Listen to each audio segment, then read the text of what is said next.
Yang pertama kami berasal dari Sulawesi Utara. Dan di Sulawesi Utara kan kita terkenal dengan produk namanya cap tikus. Jadi kami pada prinsipnya ingin selalu ada inovasi supaya kita juga tidak ketinggalan. Kita juga membaca tren yang ada di masyarakat. Iya. Kita juga melihat peluang yang akan mungkin timbul gitu. Nah, saat ini tahun 2024 kita juga akan meluncurkan satu produk baru di golongan B juga. Itu dengan namanya Ani. Ani adalah anggur nikmat istimewa. Tapi nggak boleh dipanggil ani-ani gitu Pak ya? Nah, itu tergantung situasi dan kondisi. Anggur nikmat. Ya, Oh, anggur ya. nikmat istimewa.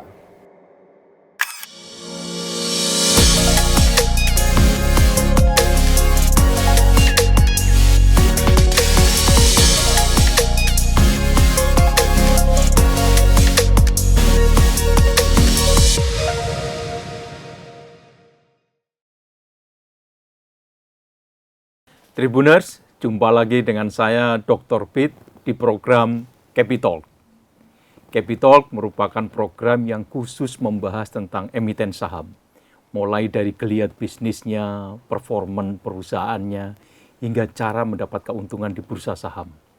Pada episode ini, Capitalk membahas tentang produsen minuman beralkohol. PT Jobubu Jarum Minahasa Tbk. Kalau di bursa saham lebih dikenal dengan saham BEER atau BIR. Sudah hadir bersama saya Bapak Audi Charles Like. Beliau adalah Direktur Utama Jobubu Jarum Minahasa Tbk. Apa kabar Pak Audi? Kabar baik Pak Pitoyo. Ya, terima kasih. Sehat Pak? Sehat.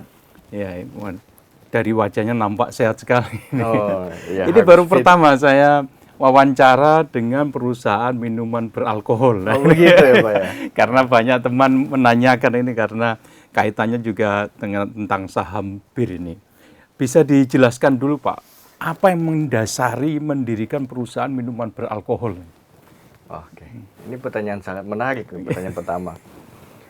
Sebenarnya yang pertama kami berasal dari Sulawesi Utara. Dan di Sulawesi Utara kan kita terkenal dengan produk namanya cap tikus. Yeah. Dari kami kecil, seringkali orang tua dan generasi-generasi sebelumnya itu ingin supaya cap tikus dikenal di Indonesia. Karena itu merupakan produk kearifan lokal yang sudah turun-temurun. Melegenda gitu ya? Legenda. Nah, pada saat itu kami juga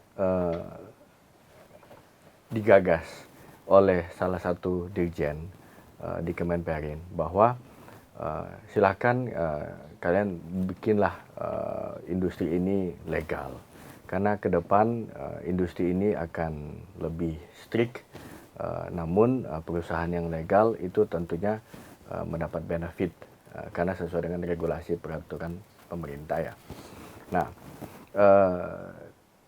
kita kemudian ingin berinovasi dengan produk yang cap tikus dengan kemasan yang baik, dengan jaminan yang mutu, branding yang baik, pemasaran yang baik.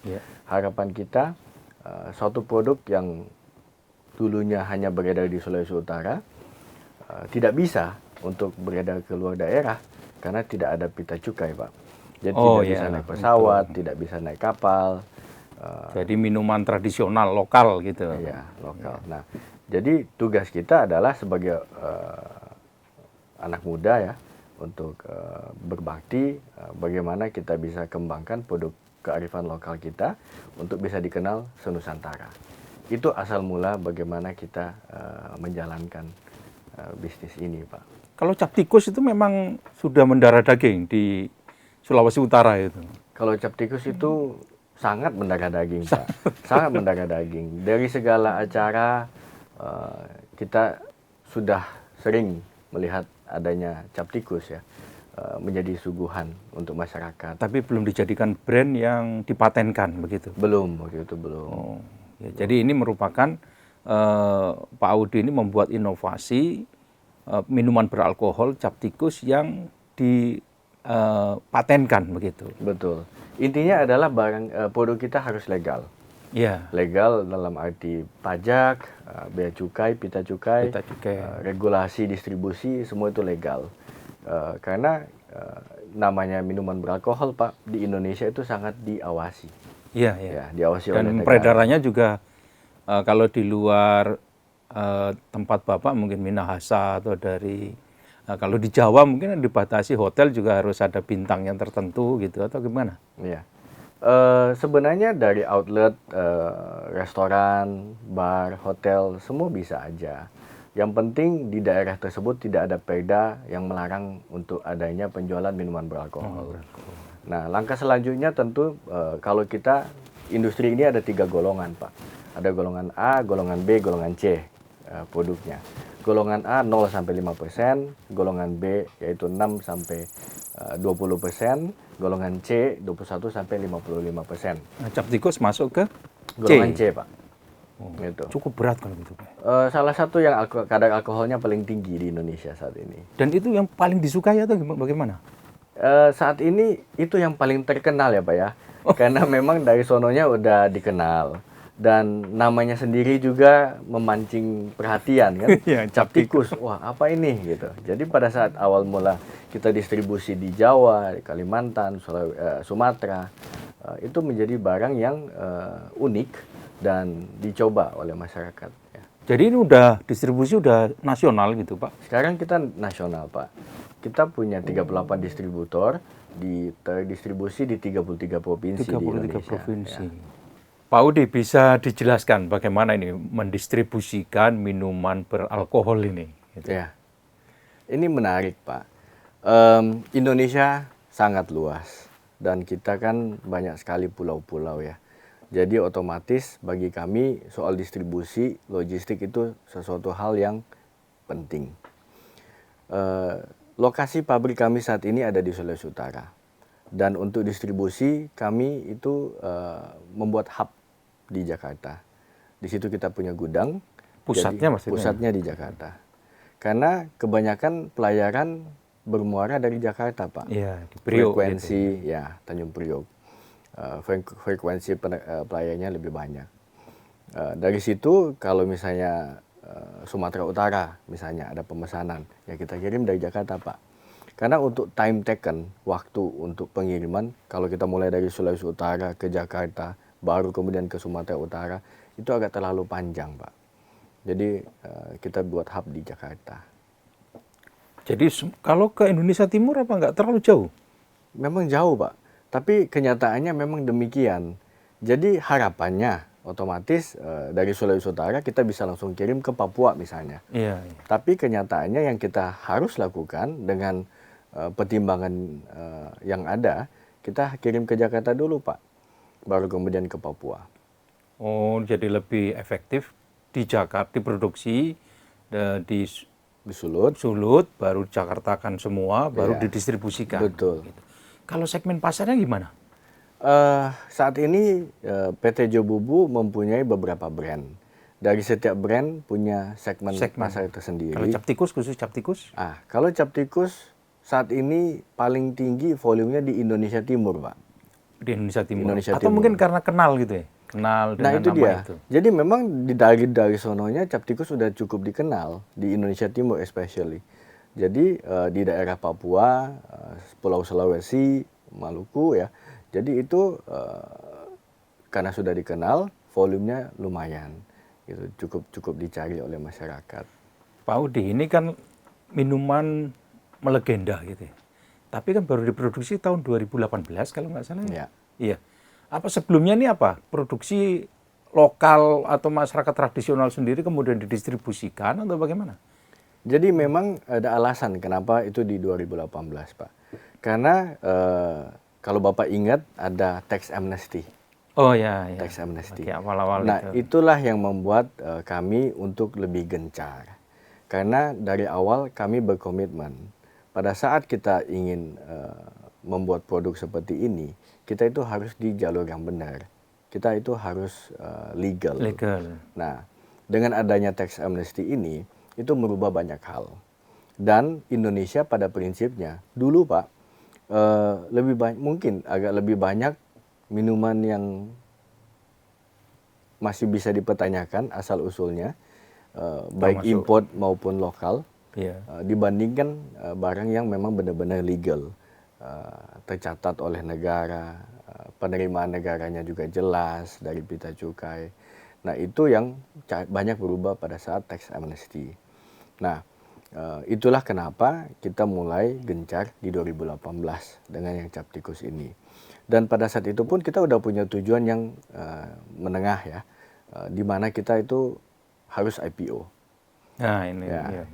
kita harus legal, kita harus IPO, dan kita ingin menjadi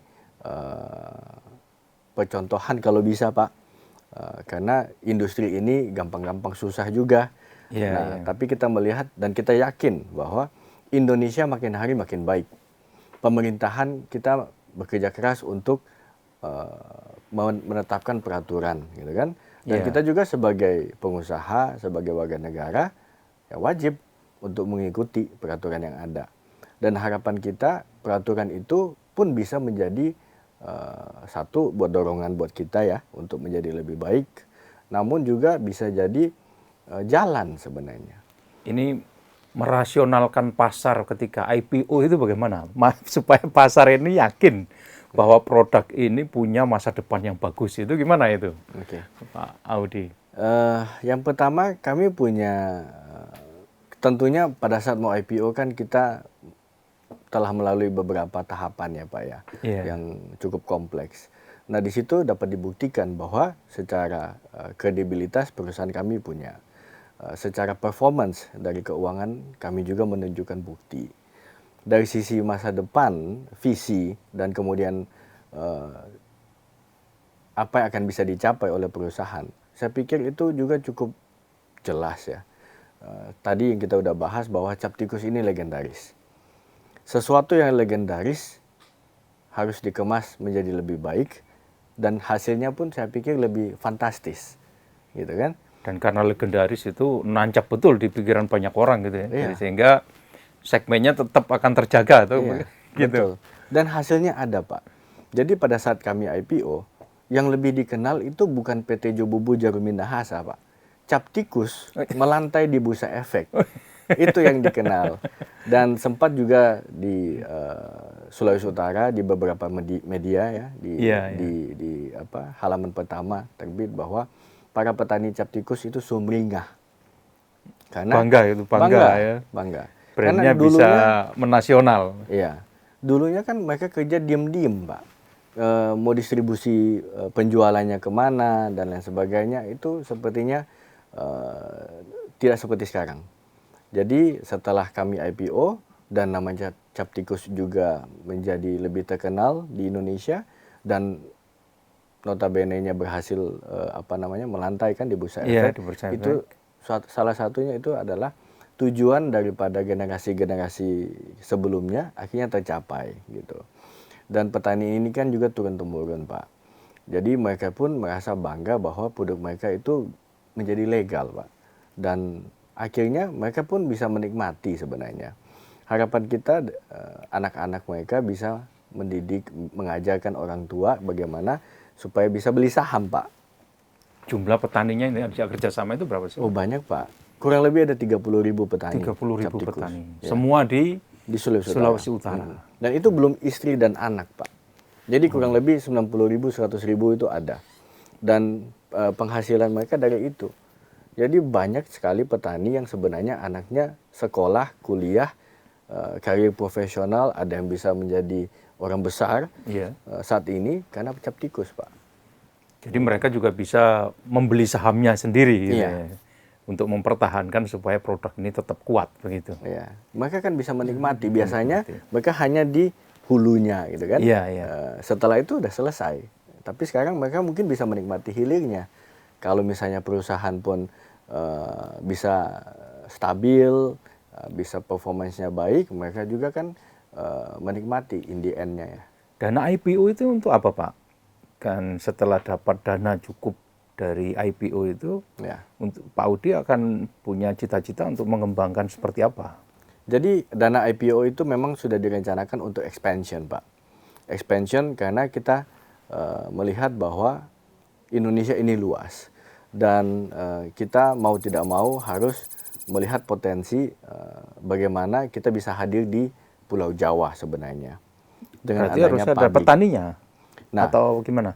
perusahaan ini kan tidak bukan hanya memiliki satu brand, tapi ada beberapa brand. Oh, ya. Jadi kalau yang cap tikus, ya mungkin kita bisa bersumber dari Sulawesi Utara. Namun yang lain-lain kan kita bisa inovasi, kita bisa ciptakan, dan tetap kita bisa produksi di Pulau Jawa. Karena memang biar bagaimanapun market di Pulau Jawa itu besar. Dan Indonesia ini juga luas. Dan Jawa sentralnya. Jadi Dan penduduknya terbanyak. Penduduknya banyak, ya. Dan pangsanya juga ada di situ gitu. Iya, pangsanya juga lumayan. Dan saya pikir selain dapat expansion yang tadi saya maksud, adalah kita expansion untuk produk-produk baru, gitu. Supaya kita bisa menyaingi produk-produk internasional lainnya. Yang masuk ke Indonesia. Iya. Gitu. Dan disukai. Gitu. Iya. Pak, tapi dengan 45% alkohol itu memang Pak Audi yakin ini terbiasa gitu bagi segmen pasarnya gitu. Iya. Apa nggak terlalu tinggi gitu alkohol? Kalau kami yakin Pak, karena cap tikus memang terkenal alkoholnya tinggi, gitu. Jadi kalau orang Manado ada bilang bakar menyala, itu artinya saat dibakar dia nyala, ada api gitu, ada api biru gitu kan. Nah kalau misalnya cap tikus nggak bakar menyala atau kadar alkoholnya nggak tinggi, dipikir KW. ya bukan cap tikus gitu. Dan memang kita melihat juga Indonesia Timur menggemari yang kadar alkoholnya tinggi, Pak. Pak, ini yang menarik ini, nama sahamnya itu BEER atau BIR gitu. Ya. Jauh banget dengan nama PT-nya, jauh juga dengan cap tikusnya. Ini apa supaya mengingatkan, oh ini BIR atau gimana? Iya, sebenarnya supaya familiar aja Pak, karena gitu ya. mayoritas kita semua tahu bir kan. Iya. Dan saya pikir itu kami pikir ya, bir adalah salah satu kategori minuman beralkohol yang volumenya salah satu terbesar, gitu. Jadi itulah yang kenapa menurut kami bir cukup cocok dan melambangkan ada koneksinya dari bir adalah minuman beralkohol. Jadi investor juga langsung connect lah. Ya. Oh ini cap tikus nih. Ya. Gitu. Pak, tadi yang disebutkan ada kategori-kategori gitu ya. Ada Pak. kategori A, B, dan C. Cap tikus kategori C. Dan Pak Audi menyampaikan ada produk-produk baru sebagai inovasi setelah IPO. Ya. Itu produk apa? Oke. Saat ini perusahaan memiliki 3 brand, yaitu cap tikus yang kita udah bicarakan tadi. Iya. Ya, untuk golongan C, dan yang kedua adalah Daebak Soju, itu golongan B. Ini mirip produk Korea gitu? Mirip produk. Sebenarnya dia adalah produk yang rasanya seperti produk Korea, tapi buatan lokal. Jadi kalau mobil Pak, ada mobil Jerman, namanya Mercedes-Benz. Kita tahu ada Mercedes-Benz yang CKD, produksi lokal. Produksi lokal. Nah, kita bikin di mana soju ini yang pada saat itu zaman pandemi Pak, tahun 2020 ya sampai 2023 ya, itu kan banyak sekali ya kita mesti WFH dan banyak juga yang nonton film Korea. Ya, Korea lagi booming ya. Jadi produk ini memang booming pada saat itu, soju. Nah, namun kan ada keterbatasan. Satu, jumlah soju yang diimpor ke Indonesia mungkin terbatas. Harga faktor harga juga pengaruh ya? Volume, harga, ya pengaruh. Nah, kalau kita, karena memang rasanya sangat mirip ya, karena memang ini juga dengan kualitas terbaik, jadi kalau soju kita itu, Bapak bisa lihat, itu imported content. Jadi walaupun dia produksi lokal, tapi cita rasanya import. Taste-nya itu import. Taste-nya import. Harganya lokal, Pak. Wah, jadi gitu. Nah, jadi ini yang kita rasa selling point daripada Daebak Soju. Karena rasanya istimewa, harganya pun luar biasa. Dan ini kategorinya apa? Alkoholnya berapa persen? Saat ini Daebak Soju ada 6 SKU. Mulai dari 13% sampai 20%. 19,9. Segmennya beda ya? Beda dengan pangsanya, beda dengan cap tikus, ini agak Dia agak beda, Agak Pak. beda, agak rendah. Satu beda dari segmen umur. Umurnya ya 21 plus sampai 35 gitu kan. Milenial itu Pak. Milenial ya. Dan kemudian perempuan juga lebih menggemari soju. Kalau laki-laki kan condong yang cap tikus, kopi atau original. Nah ini kalau soju bisa laki-laki dan perempuan gitu. Kemudian kalau di outlet pun dia cukup banyak yang order ya, banyak yang suka dengan soju karena bisa buat barbecue dan lain sebagainya. Gitu. Jadi lebih luas ini jangan-jangan pangsanya. Kalau soju, iya, soju betul Pak. Soju dari Sabang sampai Merauke bisa diterima. Kalau tadi kan cap tikus lebih banyak dominan di Indonesia Timur. Gitu dominan. Ya. Tapi Pak, pada saat kita IPO, tanpa diapa-apain itu Pak, cap tikus mulai lebih grafiknya naik. Dan sampai sekarang naik terus. Sampai stabil. Sekarang stabil. Sampai sekarang. Oh, iya, setelah dikenal cap tikus itu. Jadi dan otomatis perlu terus dikenalkan gitu. Ya. Dan otomatis lebih gampang untuk dibeli, Pak. Karena kan kita menyalurkan ke 33 provinsi. Nah, dulunya mungkin apa itu cap tikus gitu. Tapi mau beli di mana? Nyari juga susah gitu ya. Sekarang orang Medan bisa beli di Medan. Orang Pontianak bisa beli di Pontianak. Kalau Daebak Soju sama, distribusinya sama. Daebak juga Soju satu sama. Apa? Sama. Distributornya sama. Sama. Gitu. Jadi di 33 provinsi juga. Iya. Jadi kita punya 38 distributor. Dari 38 ini mayoritas mereka membawa semua brand kita. Dari golongan A, B, dan C. Nah, karena kita juga punya hubungan yang kita ingin baik dengan setiap distributor di setiap daerah. Jadi kalau misalnya mereka setuju untuk bawa brand kita, ya kita pasti memberikan. Kalau dari sisi performan keuangan, Pak, pendapatan, laba gitu, memang sangat menarik atau gimana? Masa depannya. Ini pertanyaan yang sangat menarik sebenarnya, karena orang mengetahui bahwa minuman beralkohol, marginnya tinggi, ya kan? Bisnis yang sangat menguntungkan. Yes, tapi kita karena memang sangat legal. Dari A sampai Z kita itu semua legal. Sampai sampel, barang sampel pun kita bayar pita cukai, Pak. Kita bayar pajak, Pak.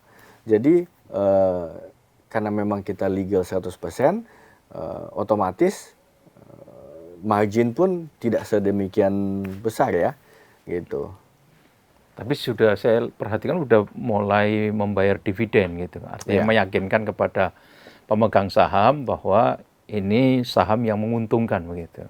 Oh ya, itu komitmen awal kita bahwa masyarakat percaya dan mereka mau membeli. Mereka melihat kita membuktikan gitu. Jadi setiap tahun harapan kita adalah kita harus juga memberikan benefit buat shareholders. Kita juga mau mereka percaya dan mereka yakin bahwa investment yang diberikan untuk PT Jobubu Jarum Minahasa Tbk itu dapat dipertanggungjawabkan. Iya. Ada inovasi lain Pak untuk tahun 2025 atau ke depannya gitu? Ada Pak. Jadi kami pada prinsipnya ingin selalu ada inovasi supaya kita juga tidak ketinggalan. Kita juga membaca tren yang ada di masyarakat. Kita juga melihat peluang yang akan mungkin timbul. Gitu. Nah saat ini tahun 2024 kita juga akan meluncurkan satu produk baru di golongan B. B juga. Itu dengan namanya Ani. Ani adalah anggur nikmat istimewa. Tapi nggak boleh dipanggil ani-ani gitu Pak ya? Itu tergantung situasi dan kondisi. Anggur nikmat. Ya, anggur nikmat istimewa. Anggur nikmat istimewa gitu. Iya. Pak, setelah di IPO kemudian melantai di bursa, kemudian sahamnya juga bagus, punya dividen yang bisa meyakinkan pemegang saham itu. Dari PT Jobubu ini yang paling banyak menyumbang laba itu yang mana Pak? Apa tetap cap tikus, apa sojunya atau gimana? Saat Atau- ini volume yang terbesar tetap juga dari Daibak Soju, Pak. Golongan B. Oh, justru itu yang paling Betul. besar. Betul. Karena mungkin apa, Pak? Karena kadar alkoholnya lebih rendah sehingga bisa meluas pasarnya atau bagaimana? Karena nama sojunya. Semua faktor, Pak. Satu, nama soju. Karena memang nama soju itu penggemarnya banyak. Dan kedua, rasanya enak. Ketiga, harganya relatif ekonomis. Nah, penetrasi ke pasar pun lebih mudah, diterima oleh masyarakat di Pulau Sumatera, Pulau Kalimantan, Pulau Jawa, Pulau Bali, seantero Nusantara. Itu lebih gampang gitu, karena kadar alkoholnya mungkin tidak setinggi cap tikus, dan rasanya juga kan buah-buahan. Jadi karena memang dia easy to drink dan cukup gampang juga diketemui sekarang, makanya itu salah satu the best produk yang kita punya. Nah, kalau Ani nanti itu segmennya gimana? Lebih ke perempuan karena namanya kan agak perempuan. Ya. Atau bagaimana? Dari sisi branding sih, Pak. Kalau Ani, filosofinya kita menggambarkan ini adalah ada sosok perempuan gitu. Namun dari sisi target market ini memang di milenial gitu, Milenial. mahasiswa ya, dan first jobbers, buat mereka yang ingin hang out dengan teman-teman, duduk saling berbagi dan hang out gitu. Makanya packagingnya itu juga botolnya botol besar supaya mereka bisa sharing gitu. Nggak perlu dicampur dengan minuman-minuman lain karena rasanya begitu sendiri itu udah enak. Nah, harapannya dari sisi volume otomatis lebih tinggi daripada Daibak Soju yang Daibak kita udah Soju. punya. Ya. Kalau ekspor gimana, Pak? Ada peluang cukup besar gitu? Iya, Pak. Jadi ekspor sebenarnya telah menjadi salah satu perhatian kami, terutama di tahun 2024. Dan kita pun sudah menjalankan proses untuk China. Oh, China dulu. China. Lewat Karena Singapura apa langsung? langsung, Pak, Oh, langsung. langsung. Kenapa pilih China nggak langsung nyerang ke Korea gitu? Karena ada sojunya gitu. Kalau China karena memang pangsa pasarnya luar biasa besar, Pak. Mereka Oh satu iya, kota penduduknya aja ya. udah besar sekali gitu. Dan secara karakter orang-orang Chinese demen dengan minuman beralkohol.